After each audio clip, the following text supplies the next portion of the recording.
Hello everyone, welcome back to Isadora. It's really good to be back. Hope you're all having a good week. Okay, so my apologies. As usual, I haven't really posted in a minute.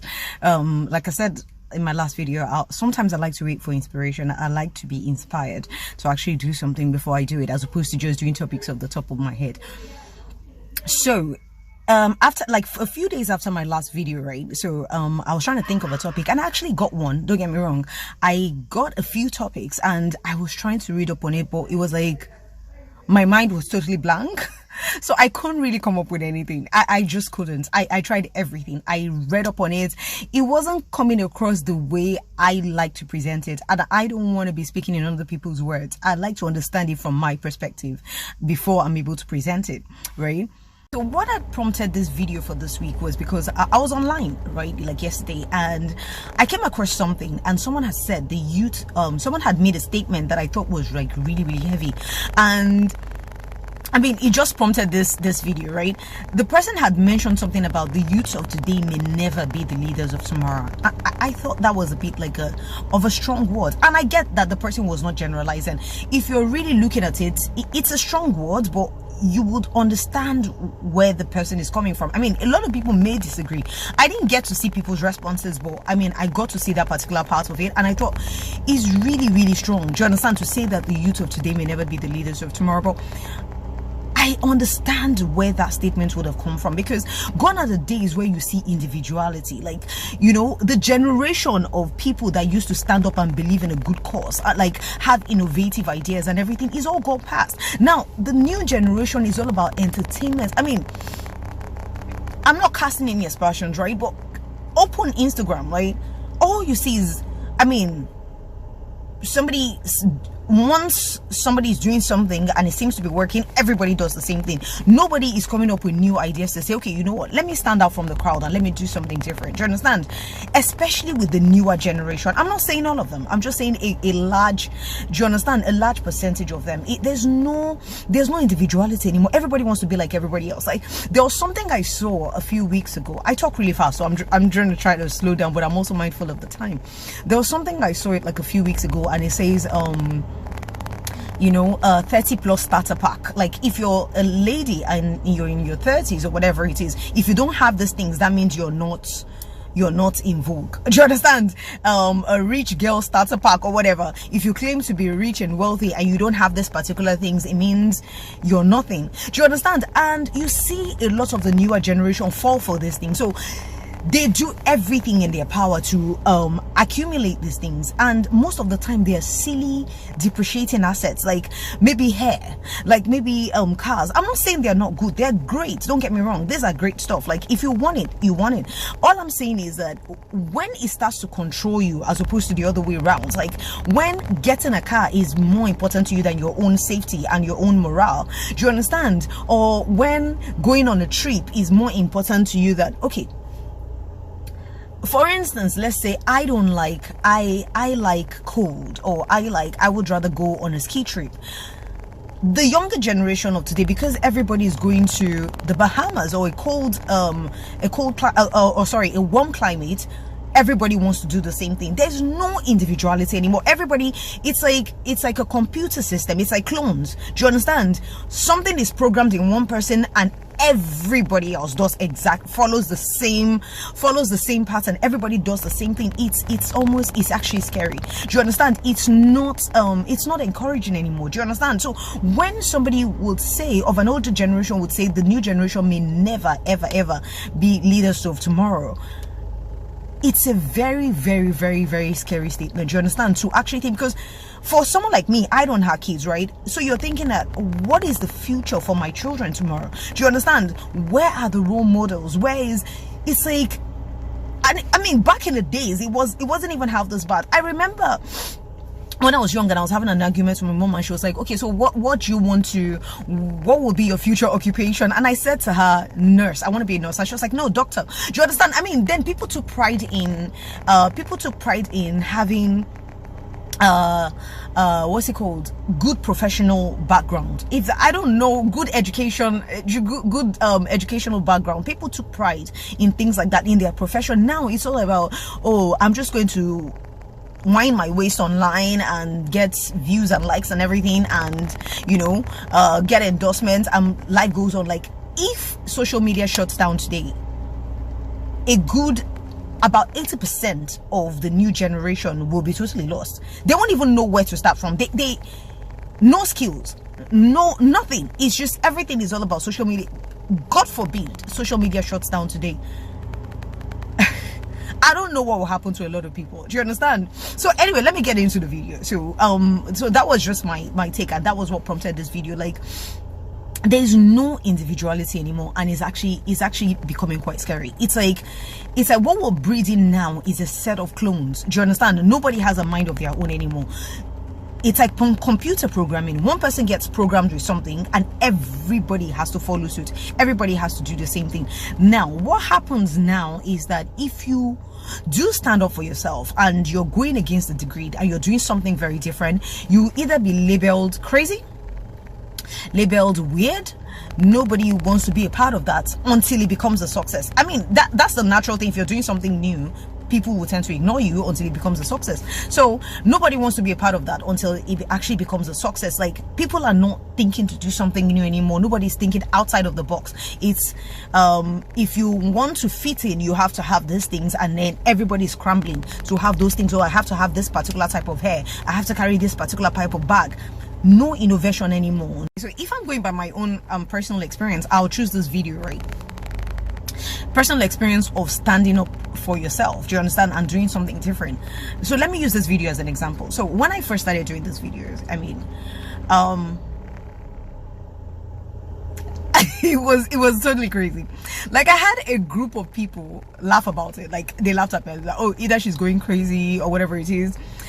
Another group of people wanted to mold what I was doing to the extent that, and you see, like I've always said, I mean, a lot of things I have learned a lot in the last 3 years. Before then, I knew I wasn't one to follow like what everybody else was doing. I've never been, do you understand? But also, I was maybe a bit too afraid to own up to it, do you understand? So I wanted to be like everybody else, because prior to 3 years ago, I thought I was the weird one. Do you understand? I was the one always going against the grid. I was the one that, okay, there's something wrong with me because everybody else wants to do these things, but it never really interests me. Like, everybody else wanting to go to a particular country, or everybody else wanted to carry a particular bag, or everybody else wanted to do something was never really of interest to me. In fact, I hated it. Do you understand? If I do something, and I don't know how to explain it, like, do you know, I hated going with I hated being a follower. Do you understand? I've always hated it. It's not my thing at all. Do you understand? So if everybody else is doing it, I don't want to do it. I want to do something different. Do you understand? I don't like being that clone. I like to have a mind of my own. You're not going to be very popular when you do that. In fact, like I said, you probably labeled us crazy. Do you understand? So when I started these videos, I mean, I was really listening to people to the extent that I now did not have any direction anymore. Like, initially, like, my first few videos was like, oh, some people would call me, oh, I don't think it's funny enough, people are not going to like it. Okay, so I try to make it funny. Okay, yeah, but I think it's too long, people are not going to like it, so I try to make it short. Oh, I think it's too this, or I think it's too that. And I tried to listen to everybody. So I kept molding it and pushing it back and pushing it. But you see, I don't think that was really my problem. I think my problem was really started when, because I started to talk about spirituality. Now, normally the people that talk about spirituality, or the people that have earned the right to talk about spirituality, especially online, like, okay, my topics is not a religious channel or anything, right? It's really based on like science and spirituality. Like, I'm looking for how to, I'm thinking of how to break it down, right? I have it all in my head, but I'm trying to break it down. Okay, so my topics are like based on science and spirituality. But if you go online and you look at, because most of the time what I talk about is like mostly like narcissism and stuff, but just once in a while, like now, I throw in like a different message. And like I said, it's not really off the top of my head. Most of the time, I'm inspired to do these things. Do you understand? So even sometimes, even I'm just as confused. And most of the time when I do the videos, like, I literally go back to watch it like I've never heard it before, because I probably won't remember. So once I get that inspired thought, I have to quickly put it out, because if I wait till like tomorrow or next tomorrow, I probably won't remember. So most of the time after I posted the video, I go back to watch it like I'm watching it like afresh. Do you understand? Because half the time I don't even remember what I talked about. So it's usually like inspired thought, I have to put it down. So I started to listen to people. Okay, like I said, that wasn't really my problem. My problem really started because I started to talk about spirituality. So outside of people laughing about it and talking about it and trying to mold it to what they thought was acceptable, what my real problem was okay, so talking about stuff like spirituality, which if you go online, narcissism and stuff, do you understand, is looked at more from a medical point of view. Now you'll see one or two people that talks about it from a spiritual point of view. Do you understand? Now, based on personal experience, I talk about it from how I've been able to manage it and deal with it, which is true spirituality. I don't know if I'm just blabbing around or making sense. Do you understand? So I tend to talk about it from a spiritual point of view, like, because that's the way I've been able to curb it and manage it. So anyway, so like I felt like, so my problem really started then, because honestly, in my personal life, like I would come online and do a video, but my personal life was going like down the shit. And I cannot sense that it was because of what I was talking about. Because I remember that my first few videos, someone had called me and said to me that, wow, you shouldn't talk about spirituality online. People don't like it. Do you understand? People feel very uncomfortable when they hear people talking about spirituality. But I think the person that called me was a friend of mine, now referred me to another person's page, like, okay, look at the kind of people that talk about spirituality. And when I went to the person's page, it was the norm. Like, in my personal life was like going down the shit. And to be honest, at the time, I'm like, where is this coming from? Like, I was even confused, like, seriously. So it was like somebody trying to make me feel afraid to do something different, to think outside of the box, to talk about spirituality. Like, I haven't earned the right to talk about spirituality, which is fine. Because now, if you go online and you see people talking about religion or spirituality, it's usually the stereotype, you know. If I had come online with like maybe sawdust on my face and wrapped up my head and wore a turban or wrapped up my head or something, and you know, I wore a top like 10 times bigger than me and a skirt that has no definition, do you understand? Then people will probably listen to me, because then people would feel like I've earned the right to talk about it, and then I have to carry a Bible that is like half of my body size. Do you understand? So I mean, that way, when people like me talk about spirituality, it's really frowned upon. Isn't it? Like, it's really frowned upon when people like me talk about spirituality. I don't know why people associate God with ugly. Does that make any sense? Like, I don't know why people associate, because people like me, especially, how do I put it? Okay, let me explain it. Like, black people, I'm black, right? I love my race. Like, we're the most, especially the ones from like Africa, do you understand? We're like the most religious people, yet the most judgmental people, do you understand? And we tend to put everything in a stereotype, do you understand? Everything in a box, you know? So for black people, especially like African, for certain parts of Africa, not all Africans, there's a stereotype for the kind of people that can talk about religion or spirituality, do you understand? And that was the stereotype I was talking about. Like, if I had my head wrapped up and my face covered with sawdust and I'm wearing a baggy t-shirt or whatever, then I would earn the right to talk about spirituality. But, you know, in that part of the world, which is where I reside in, do you understand? People like me are looked at as maybe someone that came out of the water, possessed, evil. So when someone like me talks about spirituality, people think, oh my God, the Antichrist has arrived. I like to think of myself as God's biggest sense of humor. No, seriously, I'm God's sense of humor. I'm not kidding. Like, do you understand? Because there's a stereotype for people that should talk about the things I talk about. Do you understand? Like, you know, not people like me. So when people like me come online and talk about spirituality or whatever, people feel like, okay, yeah, like Antichrist, like she's evil. Especially because I mixed it with science. So they're like, oh yeah, she's promoting paganism. She's the devil worshipper that wants to promote paganism. She's mixing what's it called, astrology with religion and everything. But why? First of all, my channel is not even a religious channel. It's not. I'm looking at a certain type of topic from a spiritual point of view, which means I have to tap into religion. Now, I'm a product of everything. I'm a product of Islam. I am a product of Christianity. I am a product of sciences. Like, my background is, I come from an Islamic background. Do you understand? As at a young age, I used to attend I attended like Arabic school. I can recite some of the Islamic prayers. Do you understand? So I can't shun that.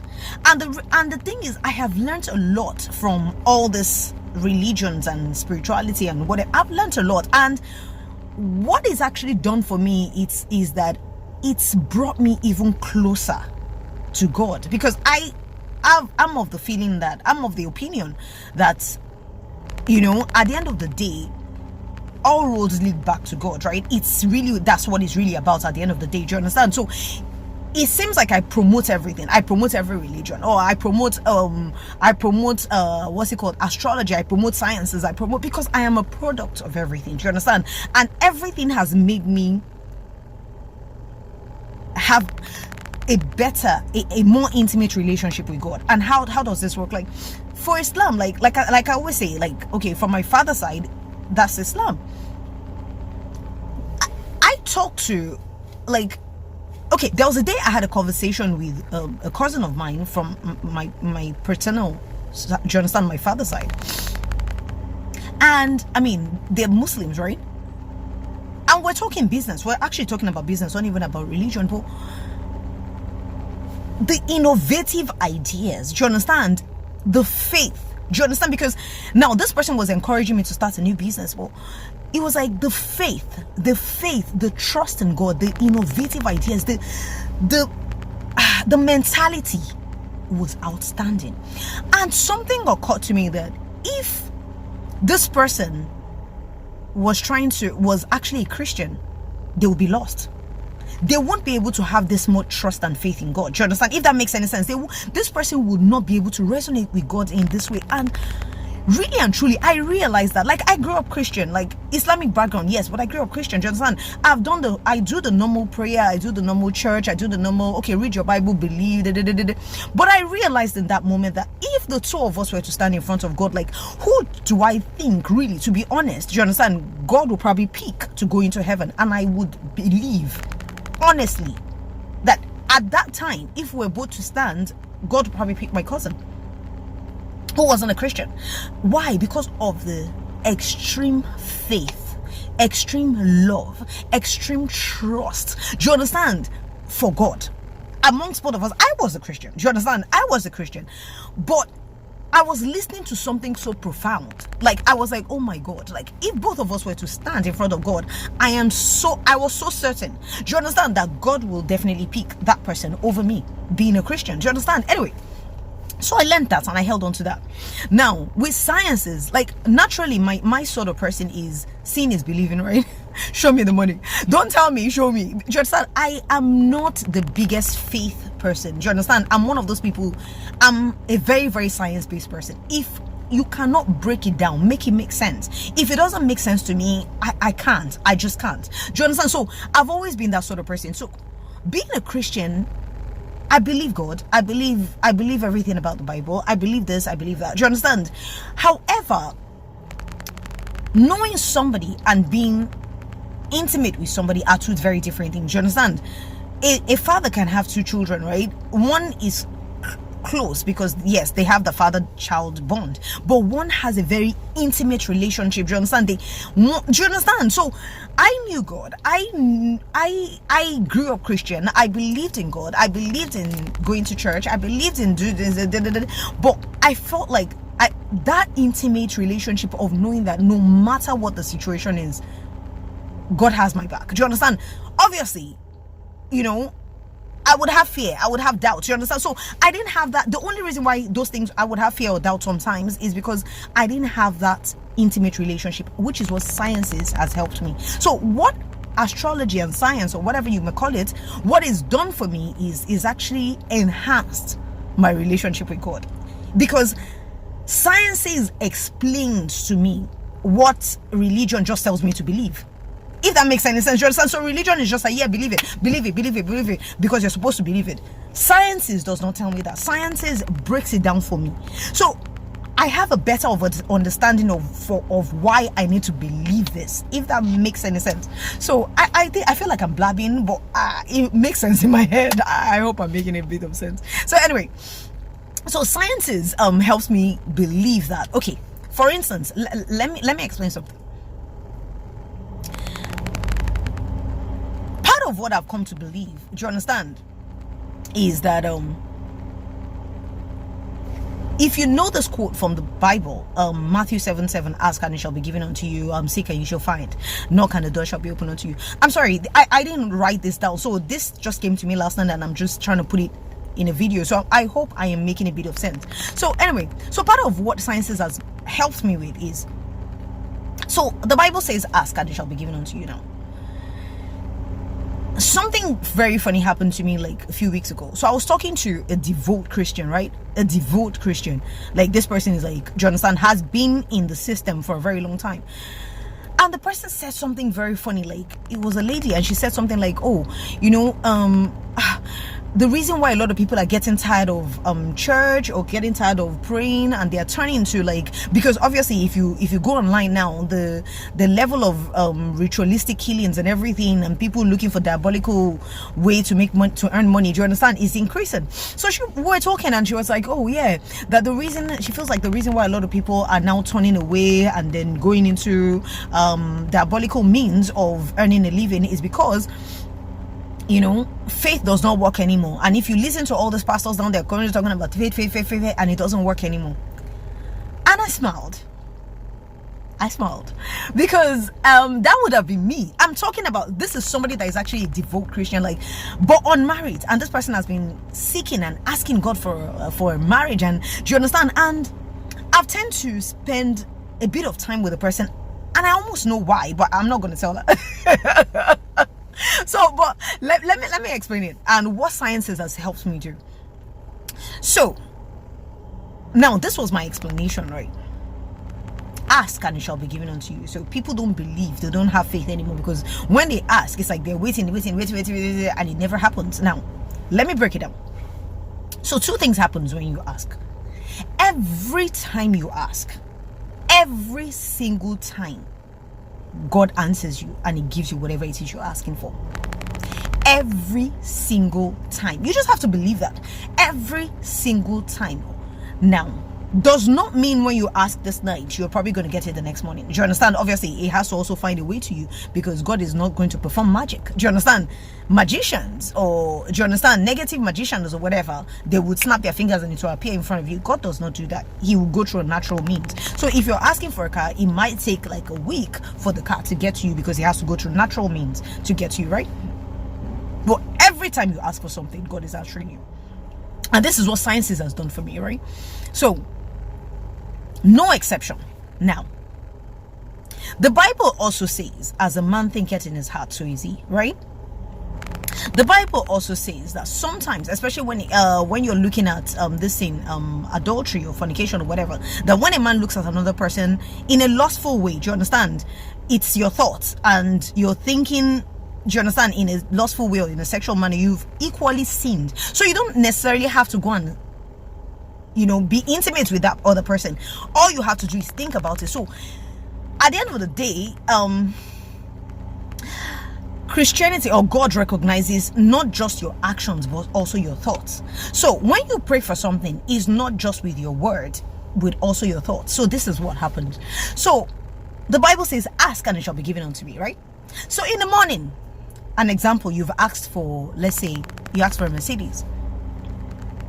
Oh God, please, I really want a car. I want a Mercedes. I want a 2022 Mercedes, blah blah blah blah blah blah blah. You know, because your pastor has just spoken to you on a Sunday and they've asked you to, they told you to ask for whatever you want, and God is going to do a miracle. And now you've asked for a 2022 Mercedes, and you're like, oh yeah. I'm all fired up and everything.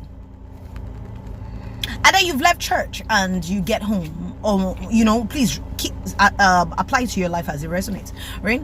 And then you get home and everything, and you look at your current situation and you don't say it out, but you think to yourself, how on earth am I supposed to afford a 2022 Mercedes? Guess what? Your wish is my command. Like every time you ask, your wish is my command. God does it for you. Whatever it is you wish for, you get, right? It doesn't matter what you're wishing for. Now, it doesn't matter if you're wishing for negative or positive. Your wish is my command. God does it for you. So if in church you ask for a 2022 Mercedes, God says, okay, your wish is my command. Then you get home and you say, how on earth can I possibly afford it? Okay, your wish is my command. That's what people don't understand. You've prayed for it, yes. But what about your thoughts? Do you understand? What about your thoughts? What are you holding? What are you predominantly holding in your thoughts? Do you understand? Then you look at your account balance and you laugh at yourself like, 2022 Mercedes, like, seriously? How on earth? Guess what? Your wish is my command. It's on. Then, your friends are talking about maybe their boyfriend getting a car for them or whatever. You're like, oh God, I really need like a rich boyfriend that can get me this sort of car. What you've done in that instance is taking it off of God's hands, and now you're going to give it to the hands of man. So guess what? Your wish is my command.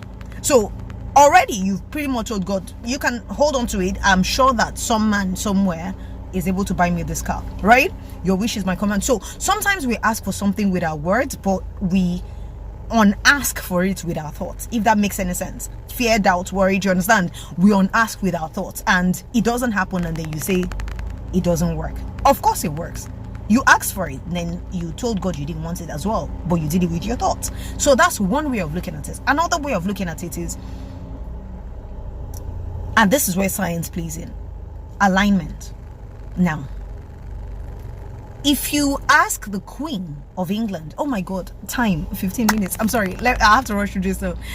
Like if you go to a royal family, or if you ask the Queen, for instance, you ask the Queen for let's say a necklace, the Queen is not going to give you fake diamonds or fake pearls, right?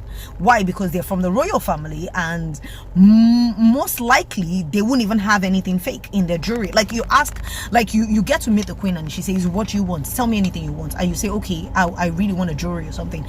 Most likely you know that it's going to be original. It's never going to be fake, right? Because that's the royal family. What would they be doing with fake jewelry? Anyway, it's just an example.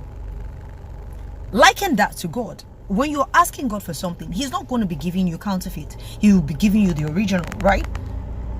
He's going to be giving you the best of the best, right? If that makes any sense. So you ask and you say, God, give me a husband. What sort of husband do you think He's going to give you? He's not going to cast a spell to swines, right? What He has in His possession is pearls. Are kings. He's the husband He has that He has to give to you are the best of the best. Do you understand? Because to obviously walk with God, you have to have the spirit of excellence. Do you understand? You have to be like, the closer you get, you realize that the better person you become. Do you understand? So the closer you get to God, so when you're asking God for a husband, he's giving you one of the ones that are close to Him, one of His own children, right? So the closer you get, the better a person you are. So you say, oh God, I really want a wonderful husband. Now you're even asking for wonderful, so He's giving you the best. Now, you have to be in alignment with what you're asking for. Like I said, God is not going to cast His spells to swines. Do you understand? If you're not in alignment with the sort of person you're asking for, do you understand? You're not going to get it. So every time you've asked, you've said, oh God, give me a wonderful husband. Okay, yeah, your wish is my command. I'm going to do it to you. So already He's commanding one of His wonderful children somewhere. Do you understand? He's going to give you the best. Are you the best? Are you in alignment? Do you understand? Because you see, also, if you read the Bible, at some point it says we're in this world but not of this world. Two people can be on the same planet Earth and not actually really be in the same world. We're in the same world. We walk on the same earth, but we're not even breathing in the same air. We're not in the same alignment. Do you understand? I can be in a higher alignment and you can be in a lower alignment. We're probably neighbors. We're probably neighbors, do you understand? But we're not in the same. I don't know if that makes sense. Do you understand? We might be neighbors. The other person might be an idol worshiper doing something stupid with their lives or whatever, this other person might be somebody that is of higher vibration, close to God, doing great things with their lives. You understand? You're in the same world, but you're in the same earth, but not in the same world, if that makes any sense. They're both not in alignment. So when you're asking for something, you should be in alignment. Especially, it depends on who you're asking. Do you understand? If you're asking for regular Joe, do you understand? That does not require you asking God. Do you understand? There are regular Joes everywhere. I tell people, marriage is not the problem. You can marry anybody. Do you understand? You can get married next month if you want to get married. There are people available for that. But if you're looking for what is best suited to you, do you understand? If you're looking for the best, it's not something that is hanging everywhere. Do you understand? The best is not hanging on the roadside. It doesn't work like that. If you walk into a diamond shop, the most expensive ones are hidden. The cheaper ones are on display. Do you understand? Husbands or wives or whatever, they're on display everywhere. You can get married at any point in time. But if you're looking for the best of the best, it's not hanging everywhere. It's not on display. It's hidden. Do you understand? So when you're asking God, like the creator of everything, he's not giving you counterfeit. He's giving you original. Are you original? Do you understand? Are you in alignment to receive that which you're asking for? So we can ask, oh God, give me a husband, because of the person you're asking. Do you understand? Because of the route you're asking through. Do you get? If you don't want the best and you just want a husband, then don't ask God. Just go out, go to the clubs, you'll find a husband. Don't worry, it's not hard. Do you get? So, but if you're asking the best, you should be expecting the best, but you should also be in alignment to receive that which you're asking for, if that makes any sense. Do you understand? So this is what a lot of people don't get. You're saying, oh, I'm praying to God for a job. God is not going to give you a roadside job. Do you understand? He's not going to give you a bad job. He's not going to give you, he's giving you the best. Have you educated yourself? Have you evolved? Do you understand? Enough for the job God is going to give you, if that makes any sense. Do you understand? Do you get? I don't know how to explain it. Have you evolved mentally, spiritually, emotionally enough for that which you're asking for? So when you're asking, you also have to understand that to receive it, he's already out. He's already given everything to you. Do you understand? But to receive it, like for instance, you're not going to give a Rolls Royce to a 2-year-old. You're not. Do you understand? A very rich man is not going to give his son a Rolls Royce that's 2 years old. You know that he's going to have an accident. You know that he's not fit to. So sometimes you have to wait for him to grow, to be in alignment with the Rolls Royce. So you might have to wait for him to be 21. If he's not responsible enough for a Rolls Royce at 21, you wait till he's 30. If he's not responsible for a Rolls Royce at 30, you wait till he's 35. Do you understand? Meanwhile, another child may be responsible enough at 23 to actually have that Rolls Royce, if that makes any sense. Do you understand? So a father, because you love your child, and your child says, oh, give me a Rolls Royce, he's 5 years old, are you going to give it to him? No, because you love your child. You're not going to do that. You're going to wait till he's old enough and he's responsible enough to be able to maintain that which you're going to give him, if that makes any sense. So alignment is very important. So when we're asking, are you also in alignment to that which you're asking for, if that makes any sense? So this is what science has done for me, has made me understand how God works. It's not just believe, just believe it, believe that it's God, believe that it's going to do it. That's why a lot of people are turning away. Do you understand? Because we're just being asked to believe. Do you understand? Sometimes you need to be able to break it down. If you're in a relationship with somebody, you have to understand that person's character. Do you understand? You have to understand it. It's like, that's why a lot of arranged marriages, some of them don't work, because you don't know that person. You don't know who you're married to. Do you understand? You just went, oh yeah, just come and get married. Oh, do you get? I don't know if I'm making any sense. So if you stand out and you decide to do something for yourself, you're not going to be very popular. Like with these videos, I was laughed at, labeled evil, especially because, you know, I mix in everything. I mix in sciences, but sciences has helped me to understand God better. Do you understand? I mix in everything, and I'm not your usual stereotype to talk about things like this. Do you understand? If I were to put sawdust on my face and wrap up my head, then maybe a lot more people will listen to me. Do you understand? And then, you know, and I kept going back, and obviously, like I said, I've had a lot of backlash from doing something different from the norm. Do you understand? But what you have to understand, first of all, is that when you're doing, I mean, if it was about views and likes, I know how to get that. It's not hard. Do you understand? We just a bit of twerking and whatever, and flying hyper, which is what people want to see. Do you get? But that's not standing out for yourself. That's not going against the grid. Do you understand? That's following what everybody else is doing. So this is not popular. In fact, I had to pull it off Instagram because I was getting so much backlash. I was getting so much, you understand? Like so much. And I tried to run away from it. I told myself I'm not going to do these videos anymore. But and then sometimes I go back and I'm like, oh, okay, God, like seriously, it's not working. I'm looking at my views and I'm looking at my likes.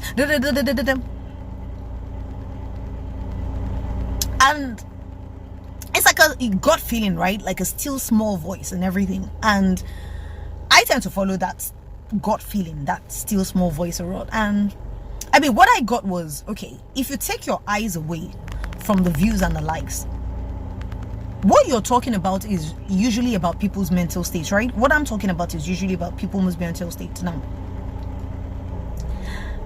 if I say it's not working, can I compare my mental state now to my mental state prior to about 3 years ago when I started to learn and grow and become closer to God? It's incomparable. So first of all, I've come to understand that before I can affect other people's mental state or talk to other people about their mental state, I needed to get mine right? So I needed to get my own mental state right. So obviously, how can I say it's not working? Because if I'm comparing my life then to my life now, I can't even compare it. My mental state now it went from like 0 to 80. Do you understand? It's a lot better from what it used to be. So before I'm able to affect other people's mental state, I'm also getting my own mental state right. So I cannot even say it's not working. That's one. Secondly, the things I used to struggle for and fight for and wanted to achieve, now when people ask me about my life, I'm like, I have no idea. I don't know how it's working. I have seen the hand of God so much upon my life that it's like my life is literally a miracle. Right now, it's like a miracle. Do you understand? It's almost like as I'm doing what I'm supposed to be doing, which is talking about something that is not very popular. Do you understand? It's not popular. I'm receiving a lot of backlash. I'm receiving a lot of, do you understand? I have been labeled everything negative, evil under the sun, right? But as I listen to that still small voice, as I listen to that gut feeling, do you understand? And I'm doing what I'm supposed to be doing, I can also see God's hand upon my life. Do you understand? So it's not so much I had to take my eyes away from the views and the likes and the followership and really focus on the fact that as I do this, my life becomes more of a miracle on a daily basis. Like people would ask me, how did you do it? I'm like, I have zero clue. I have no idea. But it's because I'm standing in my power. I'm standing in individuality. I'm doing what I'm supposed to be doing. Everybody cannot be like everybody else. We're not all called here upon the earth to do the same thing. Do you understand? And it's like as the generations evolve, people are more afraid by the day to stand in their power, to own it. Do you understand? I get so like till about 3 weeks ago, do you understand? I get so worried. Like even when I bring the topics, I don't want to talk about the spiritual side of it because I get so scared. Do you understand that? Oh, the backlash I'm going to get, the backlash I'm going to do this, backlash I'm going to. Do you understand? I haven't been able to own it till now. Like I think this is my first video where I'm actually owning that spiritual side of things. Do you understand? Before I tend to explain a lot in my videos. Oh, my video is not based, so it's based on spirits and spirituality. That's the only reason why I'm talking about spirituality. Oh my God, that's the only reason, because I understand that I'm not the stereotype of the people that should talk about it. But what I'm getting now is I have to own it. Do you understand? Because as I own it, I also see God owning me. Do you understand? Like, okay, the more you're able to be proud of me, the more I can do stuff that you're going to be proud of, if that makes any sense. And that's how I know I'm doing the right thing, right? So, like, for instance, if you notice, normally, you know, my videos, I would come out and say, oh, our Lord's Prayer, blah, blah, blah, blah. And then there's something I watch on YouTube, right? And it's so funny, like it's like an extreme, it's like they're like Christian videos, but they're like really, really, really extreme. And I love it, don't get me wrong, because it opens my mind to like spiritual side of things as well. It opens my, do you understand, it enhances my knowledge about Christianity, about God, about spirituality. But it's like extreme Christian videos, you understand, but I learn a lot from it as well. I'm a sponge. I tend to learn from stuff, so I learn a lot from it as well. And I noticed that ever since I started saying like our Lord's Prayer, right, almost every video I've clicked on is like referring to, I don't know how to explain it, like referring to our Lord's Prayer as being evil. Do you understand? And oh my God, like that totally killed my confidence. Like, this is what happens when you stand out from the crowd. Do you understand? You will forever be, if you don't stand your ground, people will take it away from you. People will want you to go back to the norm. People will want you to be like everybody else. So every video I've clicked on after that, it's like saying, those videos are kind of referring to our Lord's Prayer as being evil. Do you understand? And I chose our Lord's Prayer because I don't want it, like I said, my channel is not religion based. Do you understand? I want something people or everybody can relate to. Like, it's a prayer, but everybody can relate to it without necessarily saying it's a Christian prayer or Muslim prayer or Buddhist prayer or this one prayer. Do you understand? It doesn't really say in Jesus' name. It's just referring, it's giving reference back to God. And that's why I chose it. That's why I like it, because it's predominantly still about God. Do you understand? It's not denomination based, or I don't know how to explain. It's not denomination based, like it's just a prayer, but it's just still giving reference back to God. So when I started, so I saw those videos, and every time I click on it, it's like, oh, saying our Lord's Prayer is evil. And trust me, for like almost a week, I kept questioning myself, like, does that mean I'm evil? Like, do you understand? Until I started to feel like, okay, really, look at your life. Do you wish anybody bad? Do you do any evil? Even when you do something wrong during the day, like sin, like everybody else, you understand? You repent whenever you go into prayer. You would quickly repent. You wish other people well. Is that evil? Do you understand? So it's really made me question, like, oh, am I evil? Am I doing something wrong by saying a Lord's Prayer? Oh my God, am I this? Am I that? Am I that? Why? Because anyway, I think I'm just blabbing on now. So what I'm just trying to say is, we don't stand in our power anymore. If you're standing in your power, you're not gonna be popular. A lot of people are not gonna like it. You're gonna get a lot of backlash. You're gonna get a lot of, do you understand? People are gonna turn against you, but you will know if you're doing the right thing or if you're on the right path by the state of your life. If you look into your life, you will know. You will know if you're doing the right thing. You will know if you're on the right path. Like I said, it's not going to be popular. In fact, people are going to dislike you for it. You're probably going to lose a lot of friends. You're probably going to lose a lot of close associates or people you think are for you. You would realize that they're probably against you or they're questioning you or whatever it is. But look at the state of your life. Look at what is going on in your life, and that's how you know if you're doing exactly what you should be doing. I mean, like I said, what prompted this video was saying that you know, the generation of today will never be the leaders of tomorrow. How can they be leaders? A leader does not follow. Do you understand? A leader is not a clone. A leader stands out. If you look at the people that have, you know, that have stood out, even, okay, you know what, I'm not even going to use, I can't think of anybody off the top of my head, but if I'm going by religious text, if you look at Jesus Christ, like, the Pharisees were not wrong because Moses was not wrong. Moses was giving instructions, those laws by God, right? So that's what the Pharisees followed. They all followed the laws of Moses, which was never wrong. It was not wrong. It's just when Jesus Christ came into play, do you understand? He brought like a new kind of genre, a new kind of, do you understand, way of, which the Pharisees were kind of like, where did you come from that you're bringing all this new, do you understand, new whatever. Are you saying Moses is wrong? Moses was never wrong. Do you understand?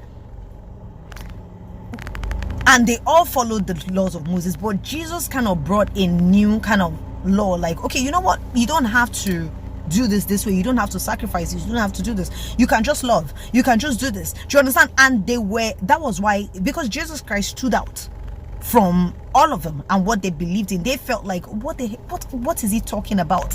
What's this new doctrine? You're not supposed to be healing people on Sabbath. You're supposed to be according to the law of Moses. The law of Moses was never wrong. Do you understand? It's just Jesus brought like a different dimension to things. Do you understand? He stood out from the crowd, and what happened to him? He was chastised for it. He was sacrificed for it. Do you understand?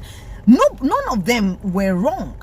Moses was never wrong because those laws were given to Moses by God. Do you understand? It wasn't wrong. It's just Jesus brought a new dimension to it that they were not going to agree to, because he stood out. He stood out from the crowd. He didn't follow the crowd. Do you understand? And guess what? Till today, all Christians still, they follow the doctrines. Do you understand? All Christians, I don't know, still worship or connect with God through Jesus, because he was able to do something that nobody else was able to do, which I think is what the guy was talking about. The generation today, they're clones. Well, I'm not talking about all of them. I'm talking about majority of them. A very, very large percentage of them are clones. It's almost very difficult to pick out somebody that stands. Do you understand? To pick out someone that stands for themselves, or someone that is doing something different, or a leader amongst them. A leader will never follow. A king does not follow. Do you understand? A queen does not follow. You stand out. You're your own person. It's so difficult today amongst the new generation to pick out somebody that can stand on their own 2 feet and say, look, I'm my own person. I don't have to be like anybody else. It has become so difficult. It's like the computer programming. Do you understand? It's like there's a computer programming. One person is programmed, one person does it, or a set of people do it, and everybody is doing the same thing. Do you understand? Nobody is standing out anymore. Nobody is do you understand? Nobody is standing in the individuality anymore, which I'm almost worried, especially for somebody like me that does not have kids. Like, oh, what will happen in another 10 years? Like, do you understand? It's actually scary. It's actually scary. Anyway, I think that was what prompted my topic for today. I don't know if I've made sense. I'm going to try to go back into the video to listen to it again before I post it. But I hope I made a bit of sense. So I think what I'm trying to promote and encourage is individuality. It doesn't matter if it looks like everybody's turning against you. It doesn't matter if it looks like it's not working. Keep doing it and look at the state of your life. If your life is almost, do you understand? If the state of your life is 10 times better, then you realize you're on the right path. It will not be an overnight success. It's not. Rome wasn't built in a day. Do you understand? People are not going to trust in you or believe in you because you're not the stereotype of what they're used to. Do you understand? You're not the stereotype. Like I'm not the stereotype of people that talk about stuff like this, but I like it. I'm God's biggest sense of humor, or like one of God's biggest sense of humor. So I like it. Anyway, do have a wonderful week. I hope I've been able to make a bit of sense. Stay blessed. Namaste. Love you all. Peace. Bye.